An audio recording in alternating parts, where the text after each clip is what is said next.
Скопје по 12 години поврзан со Амстердам. Бесплатен превоз за невработени. Хрватска враќа задолжителен воен рок.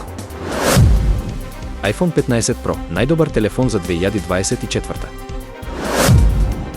Колумбо го донел сифилисот во Европа. Сардините го поддржуваат здравието на мозокот. Доаѓа продолжението на како да изгубите момче за 10 дена.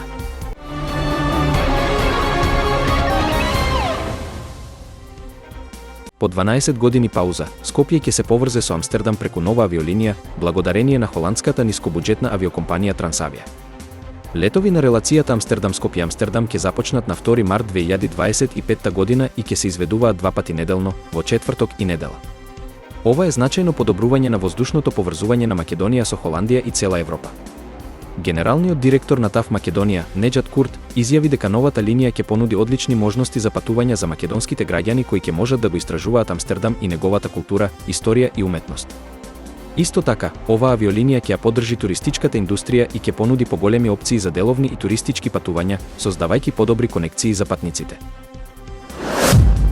Град Скопје започна со реализација на бесплатен превоз за невработени лица, кој ќе им овозможи пристап до јавниот превоз без да ги оптовари нивните месечни трошоци.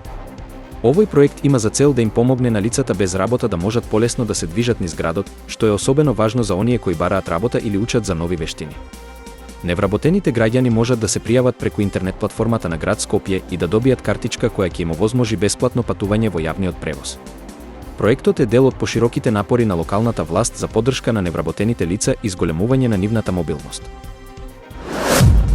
Во јануари 2025 година, по председателските избори, во Хрватска ќе започне правната процедура за враќање на задолжителниот воен рок, а првите повици за регрути се очекуваат во средината на 2025 година. Овој потек ќе биде поддржан со нови законски предлози кои ќе регулираат основната воена обука и други аспекти на спроведувањето на воената служба. Хрватска го суспендираше задолжителниот воен рок во 2008 година, а од тогаш се служеше само доброволно.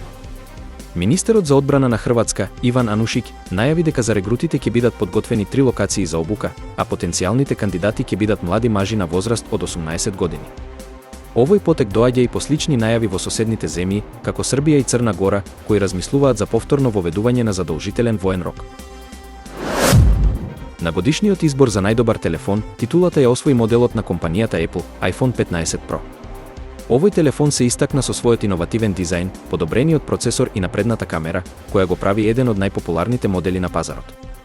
Одбележан е со високи перформанси и издржливост, што го прави идеален избор за корисниците кои бараат врвен мобилен уред.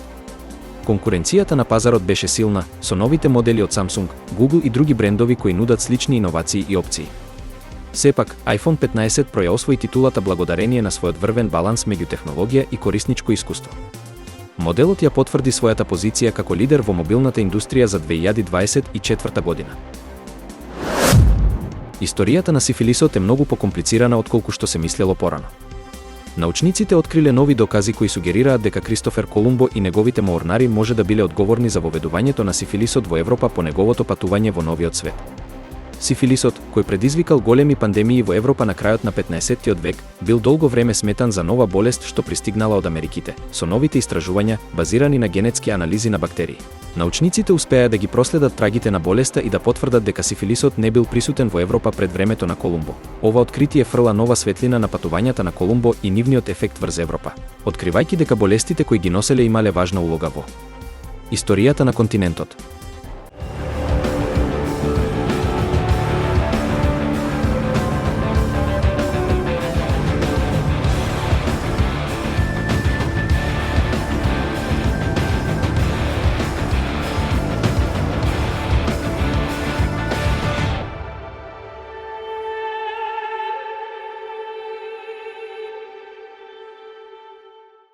Вистина е дека мозокот е еден од најважните органи во телото, и за да се одржи здрав, потребно е да се грижиме за него на повеќе начини. Како што наведува Health Digest, важно е да се спие доволно, да се вежба, да се социализираме и да се стимулираме ментално преку активности како решавање загадки или читање. Додека овие фактори играат важна улога, исхраната има особено значење за здравието на мозокот. Исхраната која е богата со омега-3 масни киселини е клучна за одржување на мозочната функција. Диететичарката Меги Мун истакнува дека сардините се одличен извор на омега-3 масни киселини, кои се неопходни за здрава мозочна функција.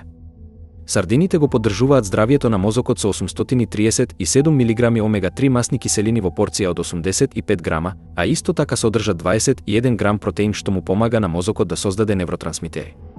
Омега-3 масните киселини од сардините и другите видови морска храна помагаат да се намали воспалението во мозокот, што може да го подобри протокот на крв и да ги намали ефектите на старењето. Како што старееме, мозокот може да го изгуби делот од функциите, а патеките за комуникација помеѓу мозочните клетки стануваат помалку ефикасни. Сардините, со своите антиинфламаторни својства, помагаат да се одржи здравието на мозокот и да се поттикне поправката на клетките оштетени од стресори како загадување, болести и секојдневни активности. Консумирањето сардини најмалку еднаш неделно е препорачано како дел од МИН диетата, која комбинира елементи на медитеранската и ДАСХ диетата и која според истражувањата може да го забави старењето на мозокот до 7,5 години, намалувајќи го ризикот од Алцхајмерова болест за дури 53%. МИН диетата ја нагласува важноста на намирници како бобинки, јаткасти плодови и риба, кои го поддржуваат здравието на мозокот и можат да го подобрат когнитивното здравје на долг рок.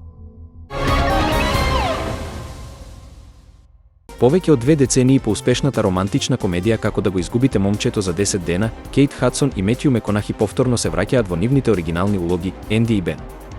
Продолжението на филмот носи наслов Како да изгубите момче за 10 дена, повторно, а приказната ги следи подготвувањата на парот за нивната венчавка, со нови предизвици што произлегуваат од турбулентниот однос на Енди со нејзината мајка. Очекувањата се дека ова продолжение ќе ја задржи енергичната хемија и духот на првиот филм, но сега ќе додаде и нови емоционални елементи поврзани со семејните односи. Еден од најинтересните аспекти на филмот е можноста за учество на Голди Хоун, мајката на Кейт Хадсон, која се двоуми дали да ја прифати улогата на мајката на Енди. Сценариото предвидува заладен однос меѓу мајката и ќерката, што може да биде предизвик за Хоун, имајќи ја предвид нивната блиска врска во реалниот живот. Кейт Хадсон неуморно ја убедува мајка си да се приклучи на проектот, но крајната одлука се уште не е донесена. Производството на продолжението ќе започне следната година, а многумина веќе се возбудени за враќањето на оваа романтична класика.